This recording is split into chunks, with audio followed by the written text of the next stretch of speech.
Hello, everyone. My name is Elisa Rigolsky.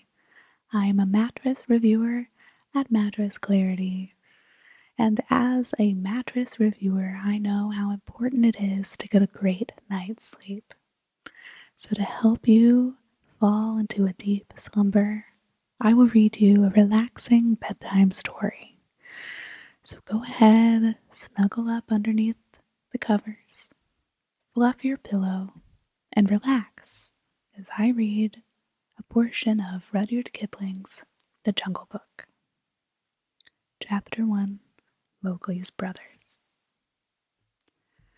It was 7 o'clock in a very warm evening in the Sioni hills when Father Wolf woke up from his day's rest, scratched himself, yawned, and spread out his paws one after the other to get rid of the sleepy feeling in the tips.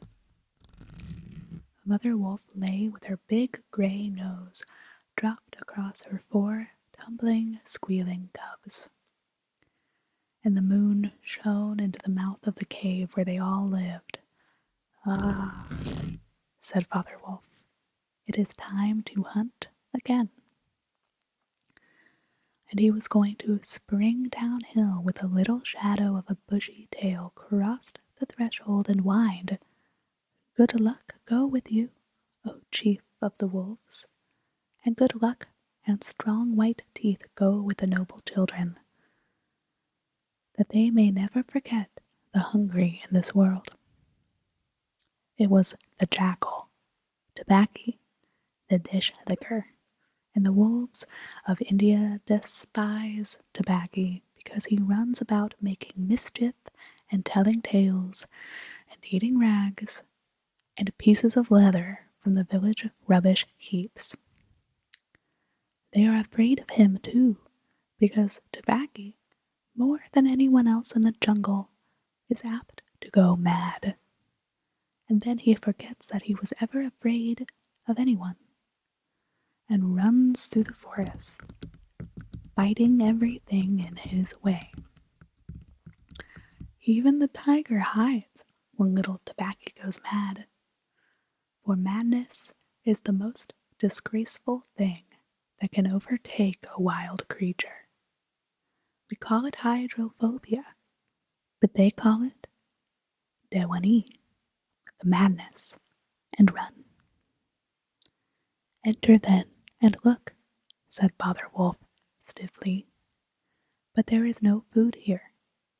"For a wolf, no," said Tabaqui. "But for so mean a person as myself, a dry bone is a good feast.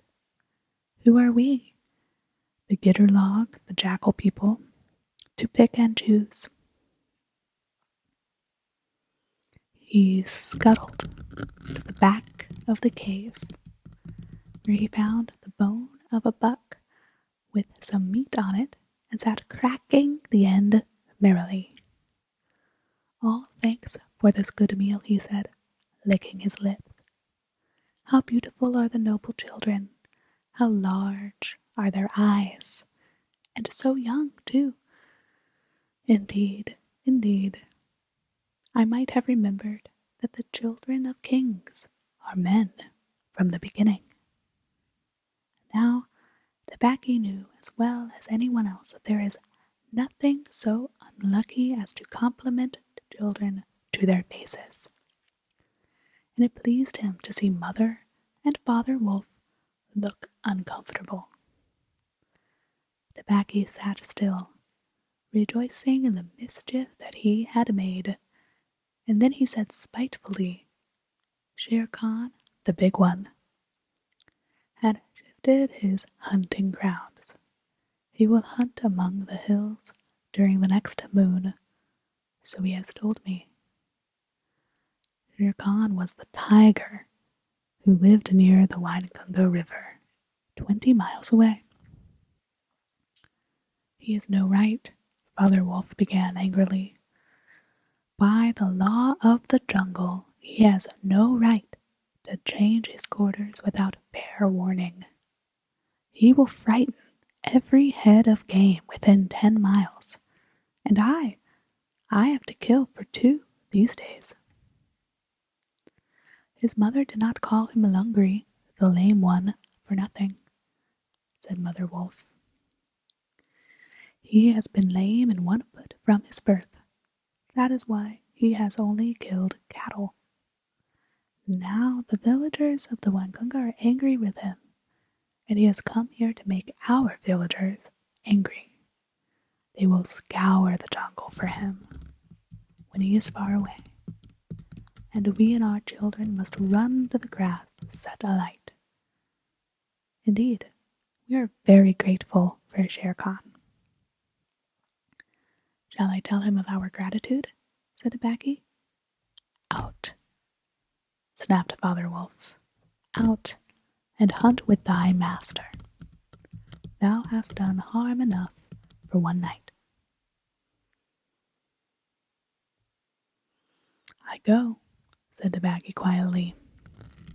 "Ye can hear Shere Khan below in the thickets. I might have saved myself the message." Father Wolf listened, and in the dark valley that ran down to a little river, he heard the dry, angry, snarly, sing-song whine of a tiger who had caught nothing and does not care if all the jungle knows it. "The fool," said Father Wolf, "to begin a night's work with that noise. Does he think that our buck are like his fat Wangunga bullets?" "Hush! It is neither bullock nor buck that he hunts tonight," said Mother Wolf. "It is man." The whine had changed to a sort of humming purr that seemed to roll from every quarter of the compass. It was the noise that bewilders woodcutters and gypsies sleeping in the open, and makes them run sometimes into the very mouth of the tiger. "Man," said Father Wolf, showing all his white teeth, "are there not enough beetles and frogs in the tanks that he must eat man? And on our ground, too. The law of the jungle, which never orders anything without reason, forbids every beast to eat man except when he is killing to show his children how to kill, and then he must hunt outside the hunting grounds of his pack or tribe. The real reason for this is that man-killing means, sooner or later, the arrival of men on elephants with guns, and hundreds of men with gongs and rockets and torches. Then everyone in the jungle suffers. The reason the beasts give among themselves is that man is the weakest and most defenseless of all living things, and it is unsportsmanlike to touch him, they say too. And it is true that man-eaters become mangy and lose their teeth." The purr grew louder and ended in a full-throated "ah" of the tiger's charge. Then there was a howl, an untigerish howl from Shere Khan. "He has missed," said Mother Wolf. "What is it?" Father Wolf ran out a few paces and heard Shere Khan muttering and mumbling savagely as he tumbled about in the scrub. "The fool had no more sense than to jump at a woodcutter's campfire, so he has burned his feet," said Father Wolf with a grunt. "Tabaqui is with him." "Something's coming uphill," said Mother Wolf, twitching one ear. "Get ready."